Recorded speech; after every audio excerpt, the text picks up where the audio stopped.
Pria itu berjongkok untuk menunjukkan keramahan kepada gadis itu. Siapa sangka, detik berikutnya dia langsung mencekik leher gadis itu, dan memaksanya menjadi senjata ilahi. Gadis itu ingin meminta bantuan kepada Helok yang berada di dekatnya. Tapi bagaimana dia tahu kalau Heloklah yang membiarkan pria itu masuk? Di tengah jeritan gadis itu, tubuhnya perlahan berubah. Jack the Ripper memperhatikan warna emosi gadis itu mulai berubah, dan memaksanya untuk menyatu, menjadi senjata ilahinya. Apapun yang disentuh oleh sarung tangan ini, akan berubah menjadi senjata yang dapat melukai para dewa. Ares menyaksikan sahabatnya dipotong lengannya oleh orang jahat, dan dengan marah memukul arena, menyebabkan seluruh arena bergetar. Sialan, dan semua ini direncanakan oleh Helok. Dia tahu dari awal bahwa senjata ilahinya adalah sarung tangan itu, dan tahu Herakles akan meremehkan dan kehilangan lengannya. Meski begitu, dia tetap tanpa ekspresi, karena dia hanya ingin memenangkan pertarungan ini. Melihat identitas senjata ilahinya telah terungkap, Jack langsung memamerkan sarung tangannya. Dia memberi sihir pada sebuah batu, dan melemparkannya dengan santai. Sebuah lubang besar muncul di dinding. Jadi, di mata Jack, seluruh London telah menjadi senjatanya. Penonton di atas panggung pun tak percaya. Seorang pembunuh bisa membunuh dewa. Semua orang mulai berdoa untuk Herakles. Tapi di mata Jack, ini adalah lagu pengantar arwah untuk seorang pahlawan. Ares juga menangis atas kekalahan sahabatnya.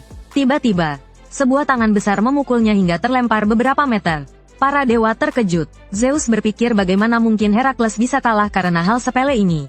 Setelah sadar, Ares kembali percaya bahwa seorang pria yang tak kenal takut bahkan di hadapan Zeus tidak akan menyerah begitu saja. Dia adalah sahabatku terbaik. Setelah membalut lengannya yang putus, Herakles bersiap untuk bertarung lagi. Ketika melihat warna emosi Herakles, itu adalah warna kasih sayang seorang ibu yang dilihat Jack saat kecil. Herakles juga merasakan penderitaan mendalam di hati Jack, dan bersumpah untuk membebaskannya dari penderitaan itu. Dia melemparkan senjatanya ke langit. Dengan darah mengalir perlahan, para dewa merasakan badai ini. 3 anjing neraka dipanggil, dan menggigitnya erat-erat. Inilah tugas ke-12 Herakles. Jurus ini memiliki daya hancur yang luar biasa. Dengan mengorbankan nyawanya sendiri, entah dia dibantai oleh lawannya atau dia akan dilahap. Jika tidak, tugas itu tidak akan berakhir. Pertarungan besar akan segera dimulai. Apapun yang diubah Jack menjadi senjata ilahi, akan dihancurkan oleh Herakles. Situasi langsung berubah menjadi sepihak. Jack mencoba melarikan diri dengan pengaitnya, tapi dipukul ke tanah oleh Herakles. Dan secara tidak sengaja tertusuk batang baja.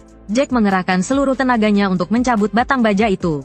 Melihat lawannya berjalan mendekat, dia membuka jubahnya, dan dengan santai menunjuk ke gedung di belakangnya. Dia mengubah gedung itu menjadi senjata ilahi dan melemparkannya ke arah Herakles. Dia kemudian melompat keluar jendela, memanfaatkan kekuatan eksternal. Melihat senjata ilahi yang sangat besar, bahkan para dewa pun tak sanggup menahan tekanan seperti ini. Gedung itu runtuh. Sherlock takjub dengan kecerdikan teknik tersebut. Ini benar-benar rencana jahat. Teman masa kecil dan sahabatnya terus memanggil Herakles. Tiba-tiba, sebuah kepalan tangan sebesar karung pasir muncul dari reruntuhan. Wasit pun tak percaya. Herakles bangkit kembali dari jurang neraka. Ia kembali menunjukkan senyum jahatnya. Jack mencoba mengubah warna emosi Herakles. Ini pertama kalinya pertarungan jarak dekat terjadi dalam pertandingan ini. Karena Herakles kehilangan satu lengannya. Jika tidak, bagaimana mungkin manusia biasa bisa melawan dewa? Tapi, seperti yang diduga, dia terlempar. Jack ingin memanfaatkan kesempatan itu. Tapi gerakan Herakles membuatnya lengah. Jack mengeluarkan batang besi dari lengan bajunya, dan menusuknya saat Herakles lengah. Meski berhasil melukai pipinya, dia terjatuh akibat serangan balik Herakles. Saat semua orang mengira semuanya sudah berakhir, musik yang familiar terdengar di arena. Jack bangkit kembali. Dia perlahan berjalan ke arah Herakles, dan menusukkan batang besi itu. Tapi itu sia-sia. Setelah terkena pukulan Herakles, dia perlahan jatuh. Tapi saat itu, mata Jack melotot. Dia menusukkan kedua tangannya ke tubuh Herakles. Ternyata dia telah melumuri sarung tangannya dengan darah, untuk mengubah darahnya menjadi senjata ilahi. Warna emosi Herakles tidak berubah sedikit pun hingga kematiannya, karena keyakinannya adalah membimbing manusia ke jalan yang benar. Dalam cahaya pengampunan, tubuh Herakles mulai hancur dan menghilang. Pemenangnya, Jack the Ripper, memenangkan pertandingan. Sarung tangannya kembali menjadi gadis. Teringat kata-kata Herakles, dia merasa seperti pecundang. Penonton menghujani Jack dengan cacian. Bahkan Sherlock pun berpikir dia bukan manusia, melainkan monster. Tapi Shakespeare tidak setuju. Ia percaya keindahan adalah keburukan. Dan keburukan adalah keindahan. Itu juga merupakan sisi lain manusia. Yang paling sedih tentu saja sahabatnya, Ares. Pose tidur pria ini sangat menggoda. Sebagai manusia, dia berani-berani melawan dewa. Dan bahkan menyudutkan Hill, seorang Valkyrie. Dia adalah pegulat terkuat dalam sejarah manusia. Raiden. Hill berteriak. Sepasang kaki besar tiba-tiba muncul. Seorang Valkyrie bertubuh besar mendobrak pintu. Dia adalah rekan Raiden, Truth. Tadinya Hill mengira Raiden tidak tertarik pada makhluk yang lebih besar darinya. Tapi sedetik kemudian dia terlihat sangat bersemangat. Dan langsung menghampirinya. Di bawah rayuan Raiden, wanita Valkyrie yang paling tinggi dan kuat. Menunjukkan ekspresi seperti gadis remaja. Dan rela menjadi senjata ilahi Raiden. Tiba saatnya pertandingan sumo berikutnya antara manusia dan dewa. Karena Raiden terlalu kuat, berbagai teknik sumo dilarang. Para dewa sepertinya tidak mau kalah. Dan lawannya lebih keterlaluan lagi. Seekor gajah. Astaga. Gempa. Sebenarnya, itu dewa kehancuran di belakang gajah. Seorang petarung dari India bernama Shiva. Pertandingan dimulai. Shiva hendak bergerak. Tapi melihat Gebao memegang garam di arena. Gua ketakutan dan berkeringat dingin. Ia terus gemetar. Ia baru berani pergi setelah Raiden mengambil segenggam garam. Ini adalah ritual sumo, untuk mengusir roh jahat, dan berdoa agar tidak terluka. Raiden menangkupkan kedua tangannya. Suatu badai akan segera dimulai. Ia menghentakkan kaki dan melesat maju. Kedua kakinya menginjak wajah Shiva. Kontak langsung. Jika Raiden punya bau kaki, lawannya mungkin akan langsung mati. Dari tatapan Shiva, terlihat jelas. Raiden memang punya bau kaki. Tapi itu tidak melukai Shiva. Hanya sedikit mimisan. Serangan bau kaki memang yang terkuat. Tiba-tiba, sebuah pukulan mengarah ke lawan. Tentu saja, batu tidak bisa mengalahkan kain. Pukulan lain mendarat di wajah Shiva. Ia ingin menghabisinya sekaligus, tapi dengan mudah ditangkis. Kedua lengannya dikendalikan, dan dipukul keras di dada. Lalu dibanting. Anak ini terlahir unik. Setiap kali ia mengerahkan tenaga, tekanan ototnya akan menghancurkan tulangnya. Rasa sakit menjalar ke seluruh tubuhnya. Matanya memutih dan ia pingsan. Ototnya terus menekan. Dikira ia akan mati terjepit ototnya sendiri. Tapi ternyata tidak. Seorang wanita yang mengubah takdirnya muncul. Ia langsung melihat potensi anak itu. Dengan bantuan wanita itu, ia melatih ototnya dan memiliki gaya rambut Super Saiyan. Tanpa disadari, ia belajar mengendalikan ototnya. Tubuhnya juga mengembangkan otot baru. Bernama Hyakumonogatari. Dalam pertarungan melawan dewa bertahun-tahun kemudian, akhirnya ia bisa melepaskan kekuatannya. Ia menepuk dadanya, lalu meremasnya. Otot-ototnya yang tersegel dilepaskan. Saat semua orang mengira Raiden akan meledak karena ototnya, Valkyrie yang menyatu dengannya mulai bekerja, menggabungkan otot-otot yang lepas kendali. Inilah wujud akhir Rikishi terkuat. Dengan seluruh kekuatannya, Raiden hanya perlu satu pukulan untuk mematahkan kedua lengan Shiva. Lalu serangkaian pukulan bertubi-tubi, membuat lawannya putus asa. Jurus harimau turun gunung membantingnya ke tanah. Setelah itu, ia hanya mendesah dengan angkuh. Penonton yang melihat Raiden dilepaskan dari belenggu, tak kuasa menahan tangis. Entah kenapa, Dewa Cinta juga merinding. Raiden melihat Shiva berdiri dengan sempoyongan. Ia mendekat untuk memberikan serangan terakhir. Hal yang mengejutkan terjadi. Shiva justru menyambutnya dengan kepalanya. Itu juga titik terlemah Raiden. Terpental oleh satu pukulan, dia mulai terhuyung. Serangan bertubi-tubi memaksa Raiden bertahan. Penonton bersorak, mengatakan serangan lemah seperti itu takkan mempan pada Raiden. Tapi beberapa penonton jeli melihat betapa dahsyatnya setiap pukulan itu, betapa besar kerusakan yang ditimbulkan. Tapi tak seorang pun menyadari, salah satu tangan Shiva dicengkeram erat oleh Raiden. Saat Shiva tersadar, sudah terlambat. Dengan bantuan Volun, Raiden memusatkan seluruh kekuatan ototnya ke lengannya. Di depan mata Shiva yang ketakutan, lengannya dipatahkan. Astaga, para dewa pun tak percaya. Dewa penghancur terkuat di alam dewa, lengannya dipatahkan oleh manusia. Ini berkat kemampuan Valkyrie, yang membuatnya merasakan kekuatan sejatinya. Tapi mereka tidak tahu, bahwa Dewa Shiva juga memiliki kekuatan tersembunyi. Karena di dalam lengannya terdapat 1116 jiwa. Shiva langsung menyerbu. Dengan satu lengannya patah, keseimbangan tubuhnya terganggu. Serangannya dengan mudah dihindari Raiden. Shiva mengerahkan sisa tenaganya untuk pukulan meteor. Satu pukulan mendarat di perut lawannya. Lalu dia menghantamkan kepalanya ke Raiden. Raiden pun membalas dengan tak kalah sengitnya. Keduanya saling mencengkeram kepala, bertarung mati-matian. Pertarungan seperti apa ini, yang membuat para dewa begitu bersemangat? Bahkan Dewa Cinta pun tak kuasa menahan teriakannya. Pertarungan antara Dewa Shiva dan pegulat terkuat umat manusia telah mencapai puncaknya. Tendangan dari atas membuat darah Raiden menyembur dari dadanya. Luka bakar pun menjalar di tubuhnya yang terluka. Saat asap menghilang, bekas luka terlihat di tubuhnya. Meski terdesak, dia hanya tersenyum sinis. Raiden mengambil posisi sumo, siap menunjukkan sisi dirinya yang tak terbatas oleh aturan sumo. Energi berkumpul di telapak tangannya. Lalu, dengan gerakan otot super cepat, dia menyalurkan seluruh kekuatannya ke telapak tangannya, menerjang lawannya dengan kecepatan tinggi. Meski Shiva sudah bertahan, dia tak mampu menahan serangan brutal itu. Kedua lengan Shiva dipatahkan. Inilah jurus pamungkas Raiden, Tepou. Jika Shiva tidak bertahan, kepalanya mungkin sudah hancur. Yang mengejutkan semua orang, Shiva masih bisa berdiri. Sementara Raiden, karena menggunakan Tepou, otot-ototnya mulai memberontak. Jurus ini membuat otot bergerak sangat cepat, tapi juga memberi beban luar biasa pada seluruh tubuhnya. Itulah kelemahan terbesar jurus ini, memberi kerusakan besar. Tapi, penggunanya juga menerima dampaknya. Untungnya, berkat kemampuan Truth, tubuhnya masih bisa bertahan. Meskipun begitu, Raiden meminta Truth untuk terus menggerakkan ototnya. Didorong oleh pidato semangat Raiden, Truth mulai goyah, berjanji akan bertahan bersamanya sampai akhir. Tiba-tiba, angin sepoi-sepoi berembus melewati Shiva. Saat menoleh ke belakang, ia melihat saudara-saudara seperjuangannya. Sebanyak 1116 dewa pilar muncul di belakangnya, membuatnya mau tak mau menganggap serius pertarungan ini. Bagaimanapun juga, aku adalah pemimpin Dewa India. Ia lalu menusukkan tangannya ke dada, mencengkeram jantungnya, dan mulai merangsangnya, memaksa detak jantungnya untuk berdetak lebih cepat. Detik berikutnya, seluruh tubuhnya berubah menjadi merah. Semburan api melesat ke langit. Pertarungan terakhir akan segera dimulai. Serangan yang membakar seluruh tubuhnya, mulai membakar lengan Thor yang membesar karena petir. Meskipun ia mencoba menahannya dengan ototnya, setiap kali terkena serangan lawan, ototnya perlahan menjadi hangus dan hancur. Saat Shiva berpikir bahwa ia akan menang jika terus menyerang, Hermes yang berada di sampingnya menyadari sesuatu. Jurus terakhir Shiva adalah jurus pamungkas.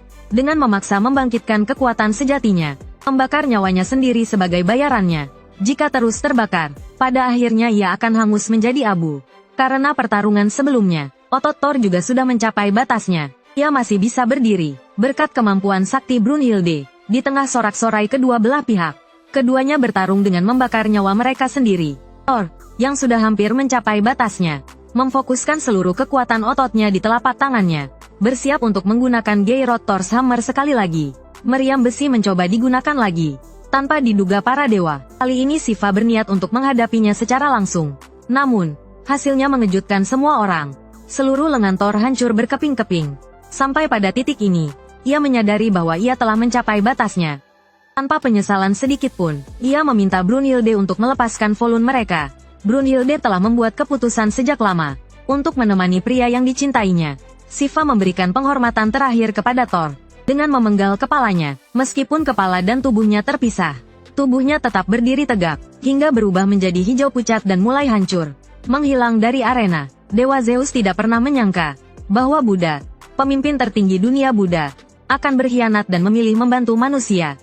Beberapa menit sebelumnya, Buddha telah setuju untuk bertarung di ronde ke-6 Ragnarok mewakili para dewa.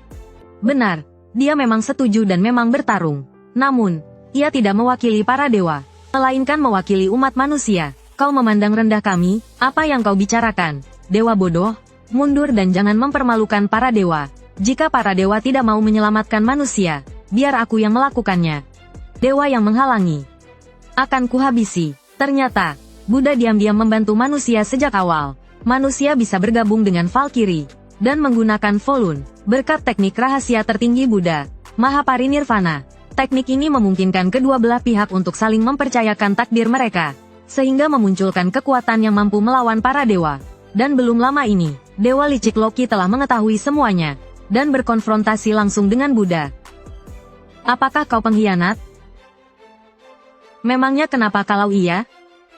Kalau iya, aku akan membunuhmu. Saat itu, Algojo Surgawi, 7 dewa keberuntungan, juga muncul. Ebisu dengan arogan berteriak ingin menghukum mati Buddha, tapi Buddha sama sekali tidak menganggapnya serius. Dengan santainya ia menggigit lollipopnya. Hal itu membuat Ebisu ketakutan dan mundur. Omong-omong, siapa namamu tadi? Sialan, apa yang kau lakukan? Brengsek. mengantar Buddha sampai selesai. Namun, saat 7 dewa keberuntungan bersiap, Loki menghentikan mereka. Alasannya sederhana, karena Buddha adalah buruannya. Tak seorang pun boleh merebutnya. Namun, Buddha yang berhadapan dengan Loki tidak sedikit pun panik. Kalau mau berkelahi, ayo cepat.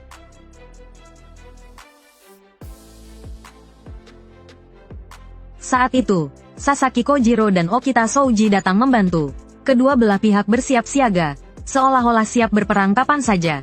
Namun, Loki malah mengejek Sasaki. Orang tua seharusnya beristirahat dan memulihkan diri. Kali ini kau benar-benar akan mati. Di tengah percakapan, Ebisu yang tidak sabar langsung menyerang. Tetapi, peluru yang ditembakkan bertubi-tubi dihindari Buddha dengan santai. Saat itu juga, Ebisu menyadari perbedaan kekuatannya dengan Buddha.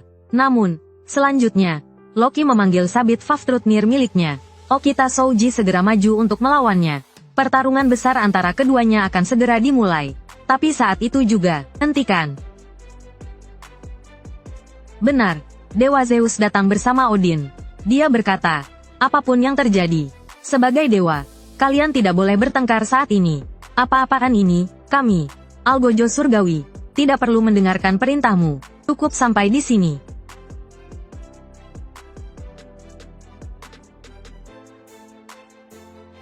Melihat itu, Loki yang pertama kali mundur dari pertarungan.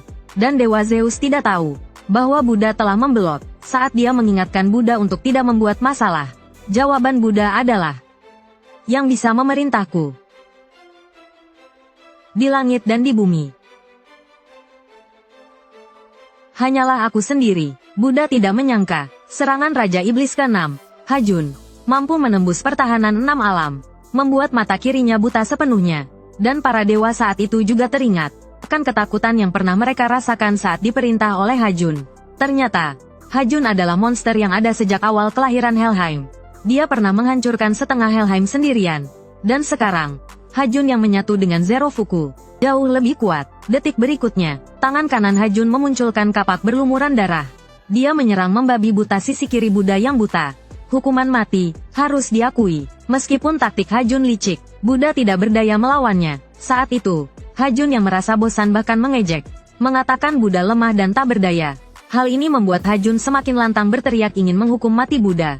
Namun, Buddha tidak marah, malah tertawa. Karena hukuman mati adalah slogan Zero Fuku. Ini menunjukkan bahwa kesadaran Zero Fuku masih ada di dalam tubuh Hajun. Namun, saat Buddha memanggil Zero Fuku dengan penuh harap, yang dia dapat hanyalah tatapan meremehkan dari Hajun kepada Zero. Diam, Buddha akan mengirimmu ke barat. Dengan amarah Buddha yang menggelegak, Asura, yang pernah dibuang oleh Buddha, memenuhi seluruh tubuhnya. Tongkat 6 jalan juga berubah menjadi bentuk yang belum pernah dia lihat sebelumnya. Apa itu? Luar biasa sekali. Namun, Hajun hanya tersenyum tipis. Dia mengatakan sampah seperti Buddha. Tidak peduli seberapa keras mereka melawan, tidak akan bisa mengubah takdir mereka untuk dihukum langit. Tapi sedetik kemudian, dia disambut oleh jurus pamungkas Buddha, Karma Samsara. Karma Samsara abadi. Namun, tak disangka-sangka, meskipun Buddha melukai tubuh Hajun, perut kirinya juga tertusuk oleh Hajun. Apakah ada kata-kata terakhir yang ingin kau ucapkan? Kalau begitu, biarkan aku mengatakannya sekali lagi. Dewa tidak menyelamatkan manusia. Aku yang akan menyelamatkan mereka. Dewa yang menghalangi akan kuhabisi. Dan tekad yang kuat inilah yang membuat Hajun merasakan ketakutan untuk pertama kalinya. Buddha tersenyum saat itu, mengatakan Hajun lemah. Hajun menjadi marah, dan segera melancarkan serangan sengit ke Buddha. Ora ora ora ora. Namun, Buddha yang terluka parah tetap berdiri teguh. Dan tubuhnya yang penuh percaya diri membuat Hajun gemetar ketakutan. Sebagai yang tertinggi. Tidak, sedetik kemudian, Hajun merobek lengan kirinya, dan mengubahnya menjadi senjata untuk melawan Buddha.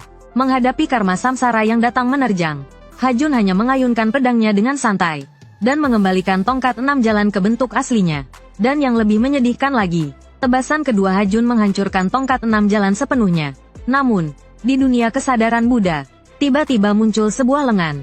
Ya, itu adalah dorongan dari Zero. Ayo, mari kita berjuang bersama. Zero kecil. 1 teratai. 1 kehidupan. Volun. Sedetik kemudian, kapak Zero berubah menjadi senjata suci baru, yaitu pedang pengorbanan agung Zero, yang bersinar dengan kasih sayang. Saat ini, Buddha tidak lagi berjuang sendirian. Wajah Hajun kembali dipenuhi ketakutan. Perlu ditanyakan? Demi hukuman langit, dan di tengah sorak-sorai penonton yang bersemangat, Buddha akhirnya mendominasi untuk pertama kalinya. Tapi sebagai Raja Iblis Surga ke-6 yang legendaris, Hajun tidak akan pernah menerima kekalahan. Hukuman langit. Setelah menerima hukuman langit Hajun sekali lagi, Buddha melancarkan serangan balik yang sempurna. Meskipun Buddha tampak santai, tubuhnya hampir mencapai batasnya. Jika Hajun menggunakan hukuman langit lagi, Buddha mungkin akan kalah. Namun, Hades di antara penonton perlahan berkata, bahwa Buddha tidak perlu menahan hukuman langit. Dia hanya perlu menghindarinya. Semua orang terkejut saat menyadari, di tengah ketakutan dan kepanikan Bosun, penglihatan masa depan Sakyamuni telah sepenuhnya membaca serangan Bosun. Sebaliknya, Bosun saat ini sama sekali tidak dapat menyentuh tubuh Sakyamuni. Langit. Hukuman langit. Bagus sekali, anugerah turun, tapi Bosun hanya mengenai bayangan Sakyamuni. Detik berikutnya, Sakyamuni perlahan mengangkat pedang ritual besarnya, dan bersama Zero kecil, mengalahkan pejuang gila nomor 1 Zenfu, Bosun. Bagus sekali.